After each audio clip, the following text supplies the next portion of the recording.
بسم الله الرحمن الرحيم نحمده ونصلي على رسوله الكريم أما بعد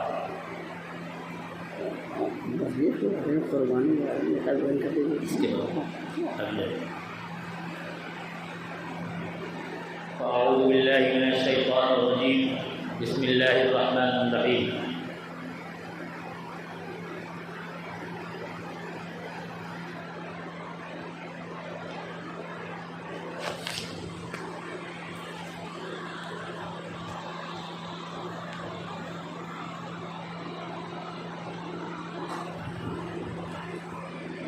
إذ قال له قومه لا تفرح إن الله لا يحب الفرحين صدق الله العظيم اللهم صل على سيدنا محمد وعلى آل سيدنا محمد وبارك وسلم. مال کے سلسلے میں دو قسم کی ذہنیتیں انسانوں میں پائی جاتی ہیں. ایک ذہنیت وہ ہے جس کا تذکرہ اللہ رب العزت نے قرآن پاک میں کیا ہے قارون کے حوالے سے. قارون اپنے وقت کا مسلمان تھا, کلمہ پڑھنے والا مسلمان تھا. ہم عرفاً جو تقسیم کرتے ہیں مسلم اور غیر مسلم کے درمیان, تو اس تقسیم کے اعتبار سے قارون مسلمان تھا, غیر مسلم نہیں تھا. سیدنا موسیٰ علیہ السلام کا چچا بھائی تھا, نبی کے خاندان سے تھا. بے حساب دولت اکٹھا کر رکھی تھی اس نے. خوب پیسہ کمایا تھا, اتنا پیسہ کمایا تھا کہ جب وہ اپنے خزانے لے کر کے چلتا تھا تو نوجوانوں کی پوری ٹیم مقرر کی جاتی تھی اس کی چابیاں اٹھانے کے لیے. وَإِنَّ مَفَاتِحَهُ لَتَنُوءُ بِالْعُصْبَةِ أُولِي الْقُوَّةِ. اللہ ارشاد فرما رہے ہیں کہ اس کی چابیاں اٹھانے کے لیے نوجوانوں کی ایک پوری ٹیم تھک جایا کرتی. تو جب اتنی چابیاں تھیں تو خزانہ کتنا رہا ہوگا؟ ایک ایک باکس, کتنے باکس رہے ہوں اور ان میں کتنا خزانہ رہا ہوگا. اس وقت کوئی کرنسی کے نوٹ تو ہوتے نہیں تھے, سونا چاندی جمع کیا جاتا تھا. تو حضرت موسیٰ علیہ السلام نے اور قوم کے دیندار لوگوں نے, جو اللہ سے ڈرنے والے لوگ تھے, انہوں نے اس کو سمجھایا کہ یہ جو تمہارے پاس دولت ہے, تم نے جو یہ دولت اکٹھا کر رکھی ہے, اس میں غریبوں کا, یتیموں کا, کمزوروں کا بھی حصہ ہے, ان کے اوپر خرچ کرو. اور یہ جو دولت تم کو اللہ نے دی ہے اس کا شکر ادا کرو, اتراؤ نہیں. کیوں؟ جب قارون والی ذہنیت آتی ہے تو دولت پر اتراہٹ آتی ہے. میں ایسا, میں ویسا, میرے سامنے کون کھڑا ہو سکتا ہے, کس کی ہمت ہے جو مجھ سے بات کر لے. جس کے پاس دولت نہیں ہے اس کو حقیر سمجھنا, کمزور سمجھنا, اپنے آپ کو بلند سمجھنا, سب سے افضل سمجھنا, یہ وہ خصوصیات ہیں جو جب قارون والی ذہنیت بنتی ہے تو یہ خصوصیات آتی ہیں. اس کا تذکرہ اللہ رب العزت نے قرآن پاک میں کیا کہ ان کی قوم نے ان کو منع کیا, سمجھایا. قارون کی قوم نے اس وقت کے جو دیندار لوگ تھے انہوں نے سمجھایا کہ اتراؤ نہیں, دولت پر اتراؤ نہیں. ان اللہ لا يحب الفرحین, کہ اتراہٹ اللہ کو پسند ہے. جو لوگ اتراتے ہیں اللہ کو وہ اچھے نہیں لگتے. تو اس نے جواب دیا, میں کیوں کسی غریب پر خرچ کروں؟ کیا کسی نے مجھے لا کر کے دے دیا ہے؟ کیا صدقہ کیا ہے مجھے کسی نے؟ میں کیوں کسی پر خرچ کروں؟ میں نے اپنی محنت سے کمایا ہے، میں نے اپنے ہنر سے کمایا ہے۔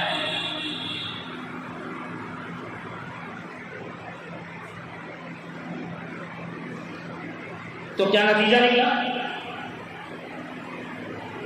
فَخَسَفْنَا بِهِ وَبِدَارِهِ الْأَرْضِ، اللہ رب العزت فرما رہے ہیں ہم نے اس کو زمین کے اندر دھسا دیا، صرف اسی کو نہیں، اس کے پورے خزانے، اس کے محل کو، اس کی کوٹھی کو، اس کے گوڈاؤن کو، جہاں وہ اپنا مال رکھتا تھا، جہاں وہ اپنی دولت رکھتا تھا، اس سب کو ہم نے دھسا دیا زمین کے۔ اور یہ صرف قارون کی نہیں، ہر دور میں ایسے لوگ ہیں، اس وقت بھی تھے۔ فرعون قارون سے بہت زیادہ ظالم تھا، اعمال کے اعتبار سے قارون اس کے سامنے کہیں نہیں ٹکتا تھا، وہ تو بڑا ظالم تھا، ربکم الاعلی کا نعرہ لگاتا تھا۔ لیکن کیا وجہ ہے کہ اللہ تبارک و تعالی جب اس ذہنیت کا، مال کے اعتبار سے اس ذہنیت کا جب تذکرہ کر رہے ہیں تو ایک ایسے شخص کا نام لے کر کے کر رہے ہیں جو عرفاً مسلمان ہے، جس کو سماج میں مسلمان کہا جائے۔ یہ بتلا رہے ہیں پروردگار عالم کہ یہ سوچ، یہ ذہنیت کسی مسلمان کی بھی ہو سکتی ہے اگر اس کی تربیت نہیں ہوئی ہے، اگر اس کے دل کے اندر ایمان نہیں ہے، اور اس کا انجام بھی یہ ہو سکتا ہے جو قارون کا ہوا۔ کیوں؟ اللہ رب العزت کو صرف ووٹ دینے والے مسلمان نہیں چاہیے، صرف وہ مسلمان نہیں چاہیے جن کے نام کے ساتھ ووٹر لسٹ میں، پاسپورٹ میں یا کسی اور ڈاکومنٹس میں مسلمان لکھا ہوا ہے۔ اللہ تبارک و تعالیٰ کو وہ مسلمان چاہیے جن کے اندر ایمان ہو، تقویٰ ہو، اور اس تقوی کے نتیجے میں ان کے اخلاق، ان کے کردار جو اللہ چاہتے ہیں وہ ہوں۔ ایک سوچ یہ بھی ہے کہ میرا مال ہے، میں نے کمایا ہے، میں جیسے چاہوں خرچ کروں، مجھ سے کون پوچھنے والا ہے۔ لیکن اس کے مقابلے میں یہ بھی ہو سکتا ہے کہ کسی کے پاس قارون سے بھی زیادہ دولت ہو، اور اس کی سوچ وہ ہو جو رسول اکرم صلی اللہ تعالیٰ علیہ وسلم کی تربیت کے نتیجے میں حضرت عبد الرحمن ابن عوف کی تھی، حضرت عثمان کی تھی، حضرت امام ابو حنیفہ کی تھی۔ یہ سب امت کے دولت مند لوگ ہیں۔ حضرت عبد الرحمن بن عوف بڑے تاجر تھے، حضرت عثمان ابن عفان اپنے وقت کے بہت امیر آدمی تھے، بہت دولت مند۔ حضرت امام ابو حنیفہ بہت دولت مند تھے، لیکن ان کی سوچ، جب سوچ بنتی ہے تو کردار بنتا ہے۔ پھر انسان اس کے ذہن میں، اس کی تربیت، اس کی سوچ یہ بنتی ہے کہ جس اللہ نے مجھے یہ دولت دی ہے، میں اس اللہ کو خوش کرنے کے لیے کہاں خرچ کروں، کن لوگوں پر خرچ کروں، وہ ڈھونڈنے نکلتا ہے۔ پھر ضرورت مند اس کو نہیں ڈھونڈتے، بلکہ وہ چھپ چھپ کر کے ضرورت مندوں کو ڈھونڈتا ہے۔ حضرت حسین ابن علی رضی اللہ تعالی عنہما، ان کے صاحبزادے ہیں، ان کا نام بھی علی ہے، لیکن وہ اپنے لقب سے مشہور ہوئے، زین العابدین ان کا لقب ہے۔ زین العابدین کے معنی ہیں بہت زیادہ عبادت کرنے والے، اور عبادت کرنے والوں، عبادت گزاروں کے سر کا تاج، یہ ہے زین العابدین کا مفہوم۔ وہ اس نام سے مشہور ہوئے۔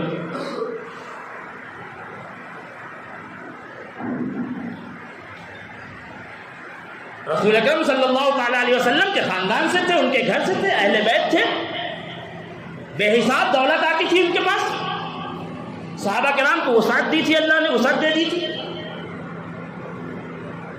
صحابہ کرام سعادت سمجھتے تھے اپنی کہ ہم ان کی خدمت میں کچھ پیش کریں اور وہ قبول کر لیں، تو ان کے پاس اللہ تبارک و تعالیٰ بہت دولت بھیجتے تھے، لیکن وہ دولت کو اکٹھا کر کے نہیں رکھتے تھے، گن کر کے نہیں رکھتے تھے، بلکہ وہ اللہ کو راضی کرنے کے لیے اس دولت کو لٹاتے تھے، مدینہ طیبہ میں رہتے تھے اور ایک جائزہ لیتے تھے کن کن گھروں میں کتنے افراد ہیں، جن کے گھروں میں کس گھر میں کمانے والا ہے، کس گھر میں کمانے والا نہیں ہے، وہ جن کے گھر کے کمانے والے اللہ کے راستے میں اپنے آپ کو انہوں نے اللہ کے راستے میں کھپا دیا ہے، شہید ہو گئے ہیں، اب وہ نہیں ہے دنیا میں، ان کے یتیم بچے ہیں، ان کی بیوائیں ہیں، تو وہ تھیلیاں بناتے تھے، ان تھیلیوں میں چاندی اور سونے کے سکے رکھتے تھے، مکانات اس زمانے میں عموماً چھوٹی چھوٹی دیواروں کے ہوتے تھے، رات میں جب سب لوگ سو جایا کرتے تھے تو وہ نکلتے تھے، اور ان کے ذہن میں جو خاکہ تھا، جو نقشہ تھا کہ کس گھر میں کتنے افراد ہیں، کتنی ضرورت ہے اس گھر میں، ہفتے بھر کے لیے، 15 دن کے لیے، مہینے بھر کے لیے کتنی ضرورت ہے، اس اعتبار سے رات میں جب سب سو جاتے تھے تو وہ تھیلیاں جا کر کے ڈالتے تھے، صبح جب وہ اٹھتے تھے فجر میں تو ان کو تھیلی ملتی تھی، ان کا کام چلتا تھا، ان کو یہ معلوم تھا کہ اللہ تبارک و تعالیٰ اپنے کسی نیک بندے کے ذریعے سے ہمارے پاس یہ پہنچا رہے ہیں، ہمارے اخراجات پورے کرا رہے ہیں، لیکن کون ہے وہ نیک بندہ کسی کو نہیں معلوم، ان کی زندگی بھی کسی کو نہیں معلوم۔ جب ان کا انتقال ہو گیا اور وہ تھیلیاں آنا بند ہو گئی، تب لوگوں کو احساس ہوا اوہ یہ تھے جو ہمارے گھروں میں اندھیرے میں آ کر کے رات میں تھیلیاں ڈال کے جاتے تھے، اب وہ نہیں رہے، اللہ کو پیارے ہو گئے۔ تو یہ ایک سوچ تھی دوستوں، شکر والی سوچ، اور ناشکری والی سوچ وہ ناشکری والی سوچ قارون کی، اور ناشکری تباہی ہے، نقد ہو یا ادھار ہو۔